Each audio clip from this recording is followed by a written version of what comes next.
तुमच्या स्वप्नातलं घर साकार करणारं संगमनेर शहरातील एक विश्वासाचं नाव म्हणजेच जयभद्रा बिल्डर्स. जयभद्रा बिल्डर्स घेऊन आलेत संगमनेर शहरातील मध्यवर्ती ठिकाणी म्हणजेच गोल्डन सिटीमध्ये अत्याधुनिक सुविधा संपन्न आणि अत्यंत आकर्षक नवीन प्रोजेक्ट, ज्यामध्ये 1, 2, 3 आणि 4 BHK फ्लॅट्स, प्रशस्त आणि सुंदर फ्लॅट्स, 24/7 सुरक्षा व्यवस्था, सुंदर लँडस्केप गार्डन, इव्हेंट हॉल आणि पार्टी लॉन, मुलांसाठी खेळाची जागा म्हणजेच गार्डन, जिम आणि योगा हॉल, संपूर्ण परिसरात CCTV, सोलर सिस्टमवरील लिफ्ट विथ बॅटरी बॅकअप, प्रशस्त पार्किंग आणि वॉकिंग ट्रॅक, विश्वास, गुणवत्ता आणि वेळेवर बांधकाम यांचा मिलाफ म्हणजेच जयभद्रा बिल्डर्स. संपर्क 9130 711 811.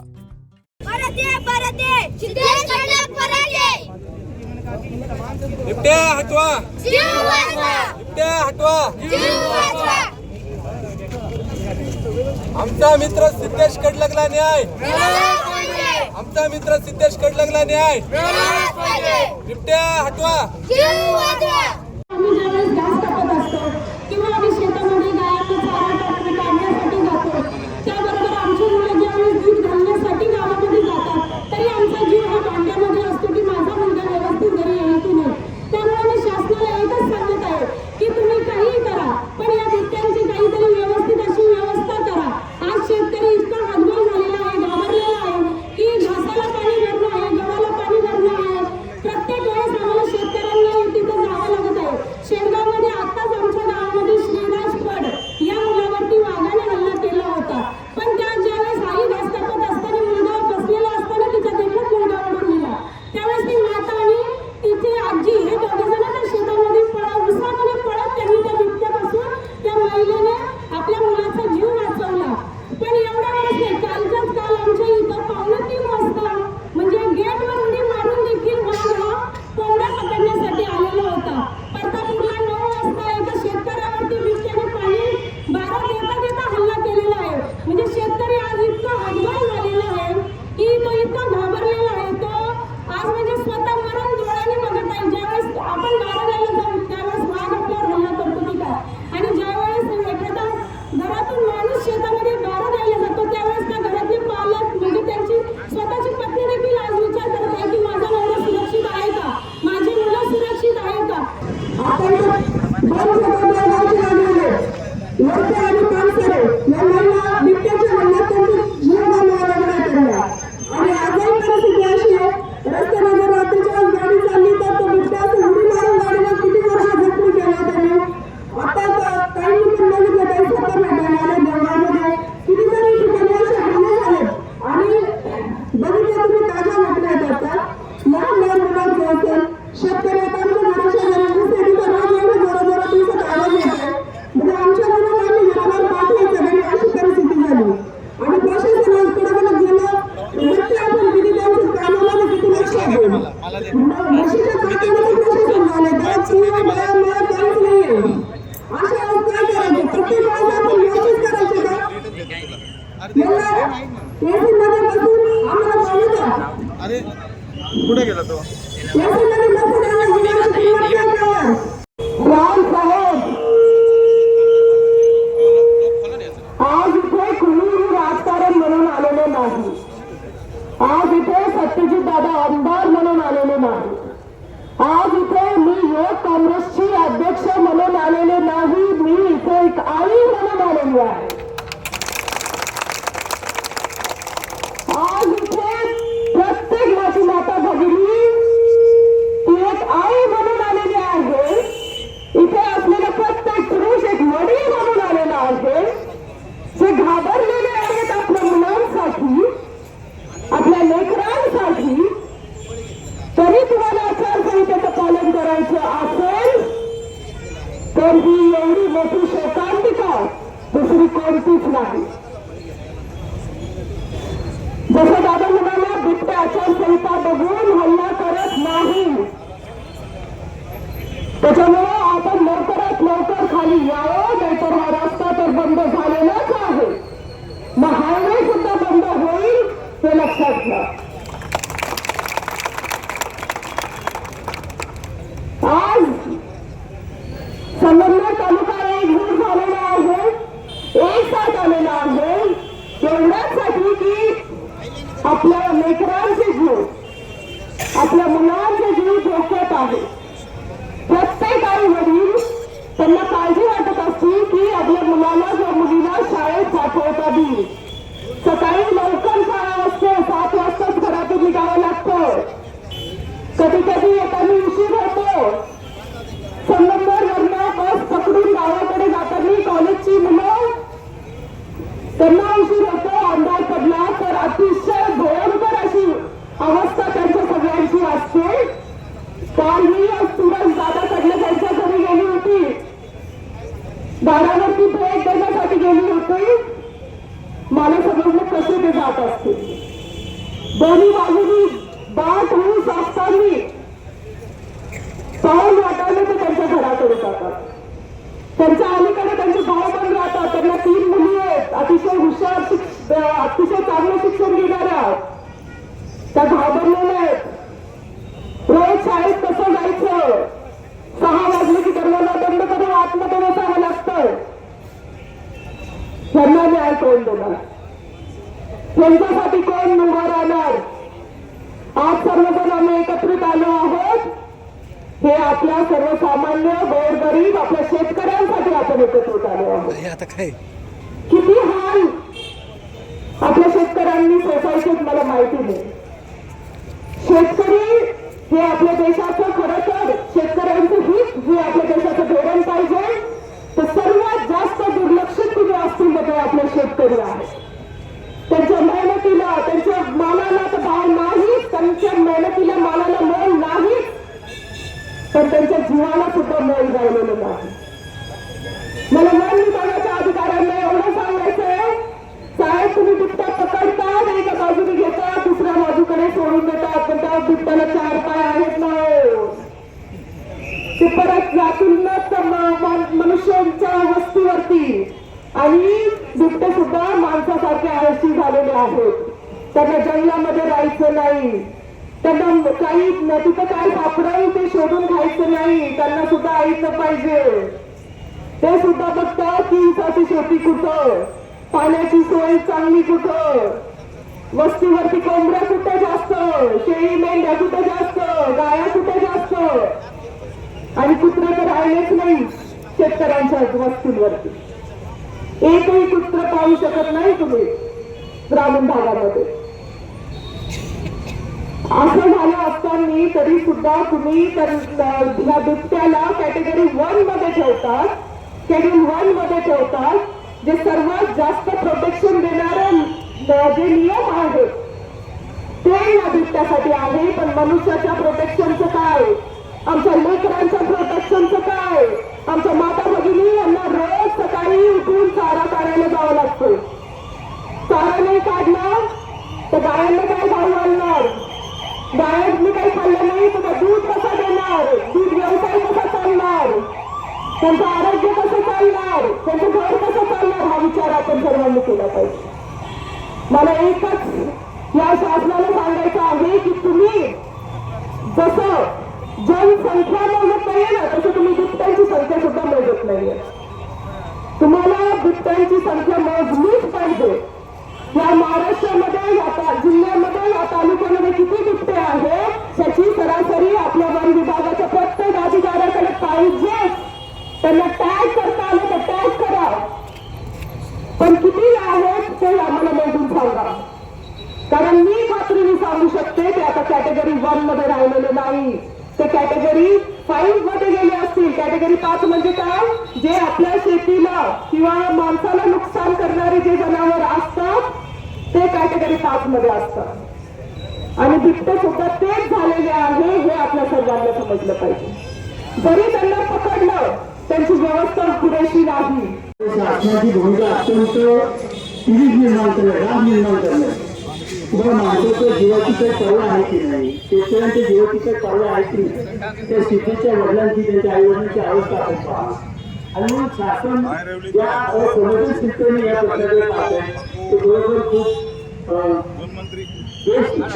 राग निर्माण करणार आहे. शासन याच्यावर तातडीने उपाय केले तर काय उपाय केले ते शासन करता येत नाही का. शासन हे सर्व बिबट्यांना कुठेतरी अभयारण्यात त्याच्यातरी निर्माण करून तिथे स्थलांतरित केलं पाहिजे. अनेक जंगल सापडले त्या ठिकाणी त्यांनी केलं पाहिजे, त्यांची निर्बंधी केली पाहिजे.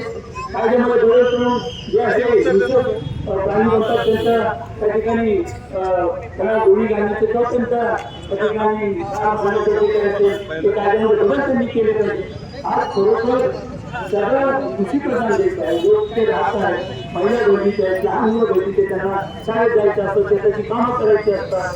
म्हणजे हे अत्यंत आता किती कमी राहतो ते शेळ्या बकऱ्या तिथे नेटातच आहे, त्याचं नुकसान तर होतच आहे तिकडे.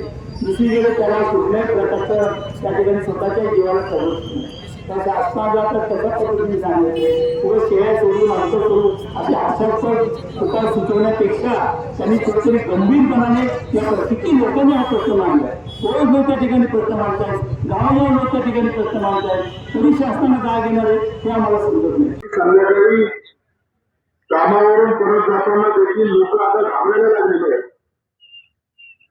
मुलं अंगणामध्ये पूर्वी खेळायचे, गावभर फिरायचे, आज ती परिस्थिती राहिलेली नाही. असुरक्षित आपल्याला आपल्याच भागामध्ये वाटायला लागलेलं आहे. आणि म्हणून हे जे बिबट्याचं प्रकरण आता वाढत चाललेलं आहे, याचा तातडीने शासनाने बंदोबस्त केला पाहिजे. यासाठी आज राज्याला मोर्चा आपण या ठिकाणी काढलेला आहे. रोज घटना घडतायत, रोज कुठे रोज कोणावर हल्ला करतोय. काही जण नशीबवान असतात ते वाचून जातात, काही जण नसतात ते त्याच्या तावडीत सापडतात. आणि एका बाजूला ही परिस्थिती निर्माण होत असताना सरकार मात्र या बाबतीमध्ये अत्यंत उदासीन आहे. आता आम्ही इथं मोर्चा आलेला, एवढ्या माता भगिनी आलेल्या आहेत, एवढे लोक आलेले, हजाराच्या संख्येने लोक इथं गोळा झालेले आहेत. या महिला कधी कोणत्या मोर्चाला येत असतात का? या महिला आज या ठिकाणी आलेल्या आहेत कारण तो प्रश्न गंभीर आहे. परंतु अजूनही आमच्या शासनाच्या जे वर बसलेले प्रतिनिधी आहेत त्यांना त्याची जाणीव नाही. ते म्हणतात आचारसंहिता चालू आहे आणि खाली येणार नाही. बिबटे काय आचारसंहिता पाहून हल्ले करतात काय? असे काहीतरी चुकीचे कारण देऊन प्रशासन हे कायम पळवाट काढण्याचं काम करतं. फॉरेस्ट अधिकारी तर असे की यांना बिबट्या कसा पकडायचा त्याचं पण ट्रेनिंग नाही. आणि पकडल्यावर कंटाळवाना करून एखादा किलोमीटर कुठेतरी लांब जातात आणि कॉर्पोरेट तो बिबट्या सोडून देतात. या गावचा बिबट्या त्या गावामध्ये जातो.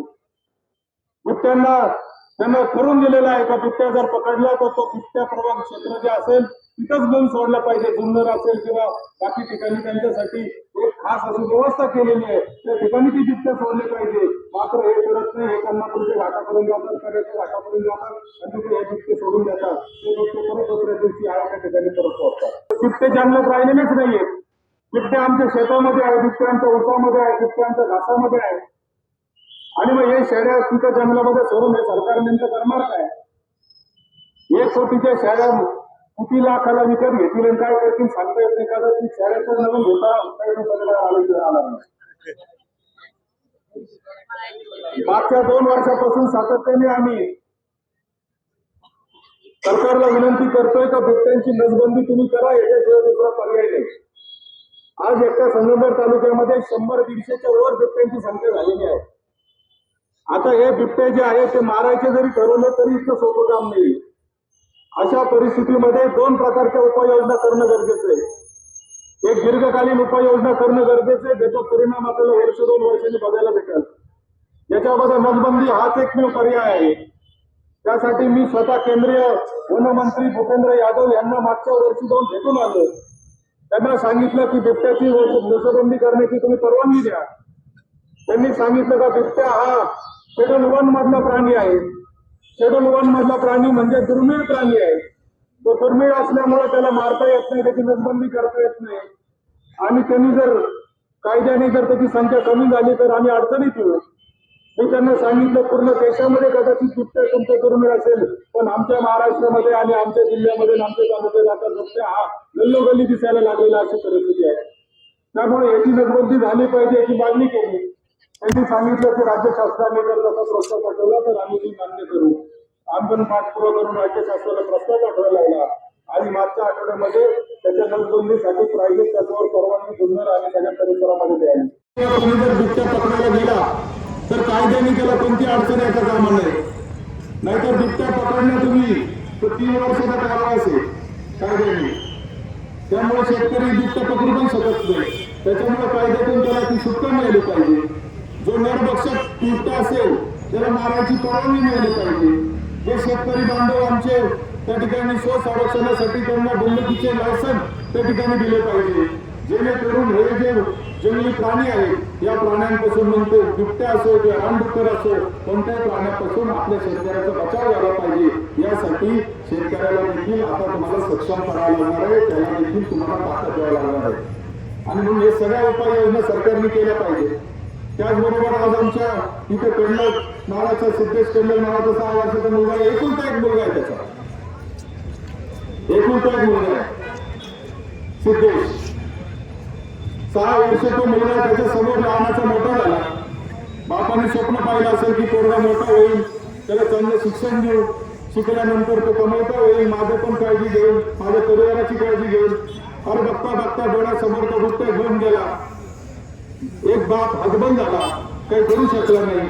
या बापाच्या मागे देखील सरकारने ठामपणे उभं राहिलं पाहिजे अशी देखील आमची मागणी आहे. या परिवाराला न्याय मिळाला पाहिजे. ज्या ज्या परिवारांवर बिबट्यांचे हल्ले होतात त्या त्या परिवारांना न्याय देण्याचं काम देखील सरकारने केलं पाहिजे असं आमचं ठाम मत आहे. हे सरकार जे आहे ते संवेदनशील असलं पाहिजे. बिबटे आणि मानव आता काही लोक ज्यावेळेस मी बिबट्यांची नसबंदीची मागणी केली तेव्हा मला खूप लोकांनी त्या ठिकाणी माझी टीका केली.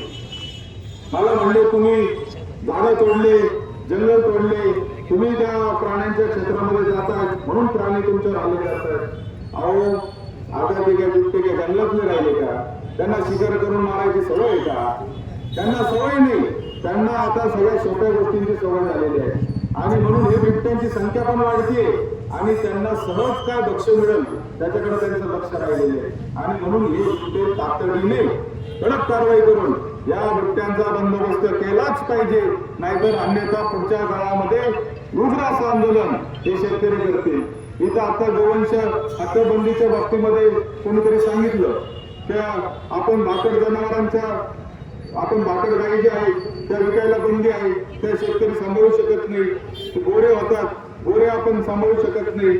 ते गोरे आपण कुठेतरी जंगलामध्ये किंवा घाटामध्ये नेऊन सोडतो. आज संगमनेर एकट्या तालुक्यामध्ये दिवसाला 200-250 गोरे जन्माला येतात.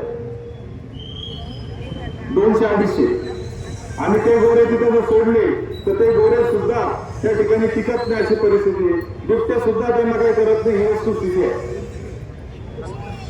आणि म्हणून या सगळ्या गोष्टी ज्या आहेत याचा सरकारने काळजी घेतली पाहिजे. कारण या शेतकऱ्याच्या जनमानसावर आज परिणाम झालेला आहे. आमच्याकडे जनावरांची संख्या संगमनेर तालुक्यात खूप मोठी आहे. 9 लाख लिटर दूध रोज संगमनेर तालुक्यामध्ये तयार होतं.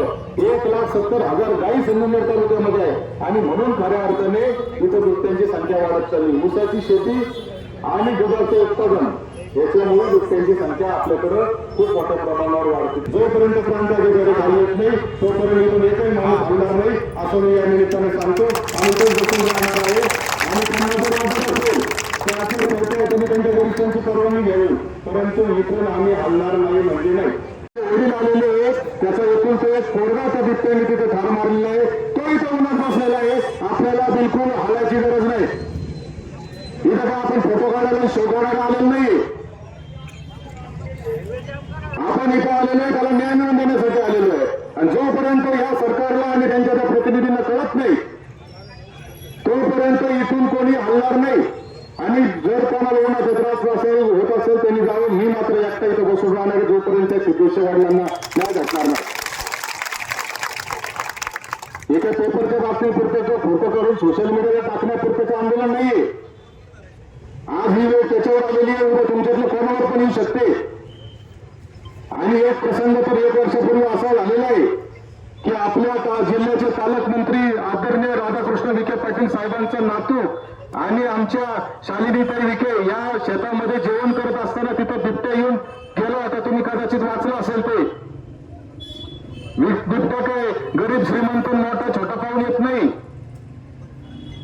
बिबट्या कोणाकडे येऊ शकतो. कोणाचं ज्याचं नशीब चांगलं असेल तिथून वाचतात. परंतु बिचारा याचा पोरगा दारातून घेऊन गेला 6 वर्षाचा पोरगा. आणि जर ह्या प्रशासनाला जर एवढी काळजी नसेल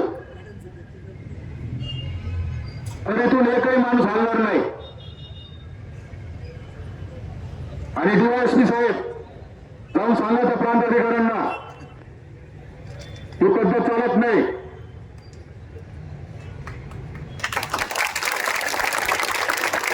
काय झालं, तुम्हाला गोड बोलणाऱ्यांची सवयच राहिली नाही. प्रशासनाला पीआय डीवायएसपी तुम्हाला वाकडतच बोलणाऱ्याची सवय झालेली आहे.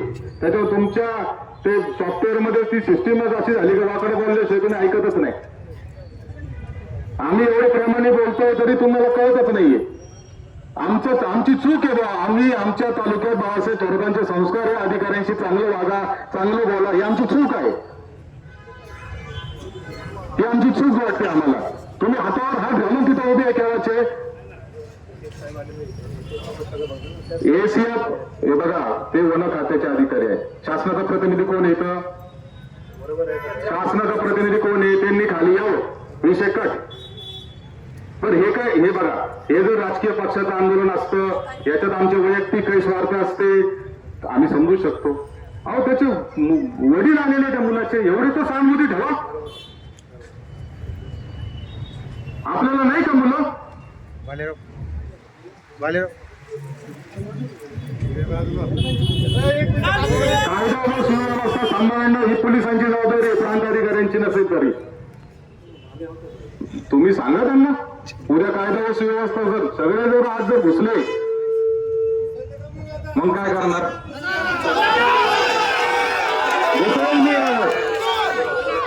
मी सगळ्यांना आज जायला सांगेल, मग तुमची जबाबदारी तुम्ही सांभाळायची.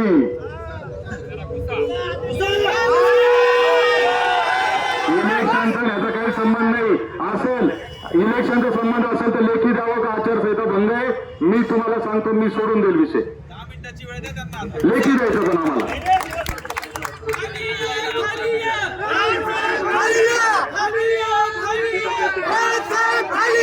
प्रांत अधिकाऱ्यांनी खाली यावं, निवेदन द्यावं, सीडीसीएफला द्यावं, नाही तर वन मंत्र्यांना द्यावं. आमचं तो कर्तव्य नाही. आमच्या दृष्टीने शासनाचे अधिकारी या तालुक्यामध्ये फक्त आणि फक्त उपविभागीय अधिकारी आहे, दुसरं कोणी नाही.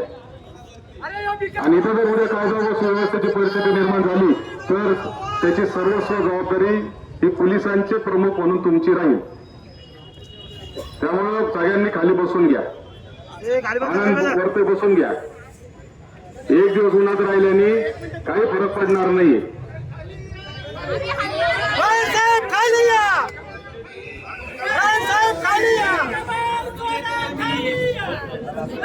आणि त्यांना कदाचित माहिती नसेल, पण माझा जन्मच आंदोलनातून झालेल्या आंदोलन कसे करायचे मला माहिती आहे.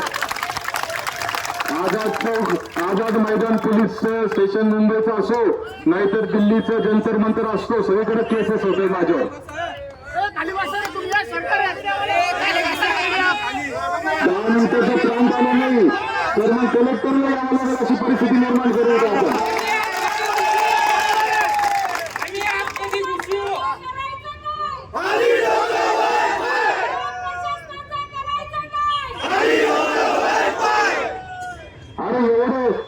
सचिन गडाख, रामदास सुराबान गुरकुले, मीराबाई बडे, सिद्धेश कडनर, काय मीराबाई, किती नाव आहे, मीराबाई जंगार, किती नाव, किती लोकांनी जीव द्यायचे.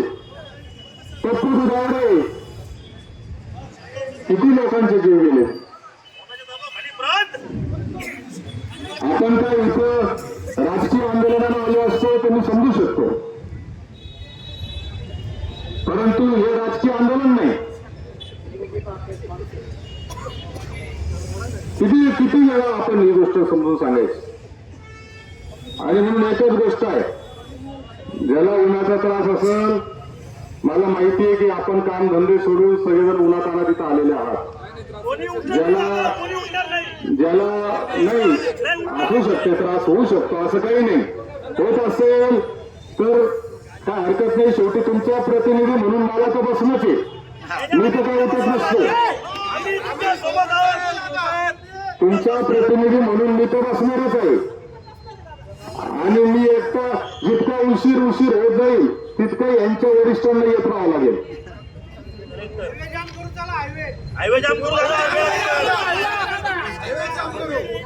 हा काय आहे, आपल्याला कुठल्याही परिस्थितीत लोकांना त्रास होईल असंही करायचं नाही, कायदा व सुव्यवस्था अडचण होईल असंही काम करायचं नाही. आपल्याला बापाच अपेक्षा आहे की प्रांत अधिकारी शासनाचे कोणत्याही तालुक्यात सगळ्यात मोठा अधिकारी जो असतो तो प्रांत अधिकारी असतो. त्यांनी शिपाई खाली पाठवायचं, निवेदन घ्या म्हणायचं, इतकं काही छोटी घटना आहे. जनतेचे प्रतिनिधी आहे, त्यांना खाली यायला लाज वाटते का? कोणाच्या घरगडी झालाय? ठीक आहे, पद्धत आहे. कोणाच्या दबावाखाली येतो? कोणाच्या तरी दबावामुळे ते येत नाही असं आमचं स्पष्ट म्हणणं आहे.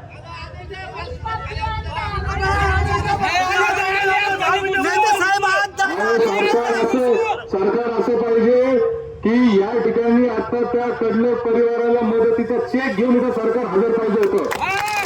त्याला सरकार म्हणतात हे जे चाललंय ना आता नाटक, हे म्हणजे असंवेदनशील सरकार आहे आणि सरकारचे प्रतिनिधी अत्यंत असंवेदनशील आहेत.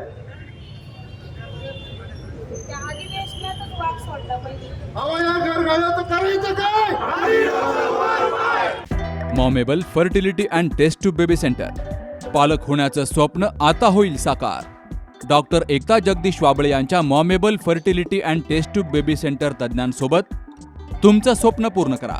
सुरक्षित, यशस्वी आणि विश्वासार्ह उपचार. तुमच्या आयुष्यातल्या सर्वात सुंदर प्रवासाची सुरुवात आमच्यासोबत करा, कारण आम्ही देतोय अद्ययावत तंत्रज्ञान, अनुभवी डॉक्टर आणि वैयक्तिक मार्गदर्शन. आमच्या सेवा IVF, IUI उपचार, वंध्यत्व तपासणी, अंडाणू आणि शुक्राणू गोठवणं म्हणजेच फ्रीजिंग आणि दुसऱ्या प्रयत्नासाठी सल्ला. तेव्हा आई बाबा होणं आता शक्य आहे, कारण तुमचं स्वप्न आमचं ध्येय. ठिकाण 2रा मजला, Sanjeevan hospital and research centre, Nashik Pune road, hotel Prasad समोर, संगमनेर. संपर्क 8080 215 215.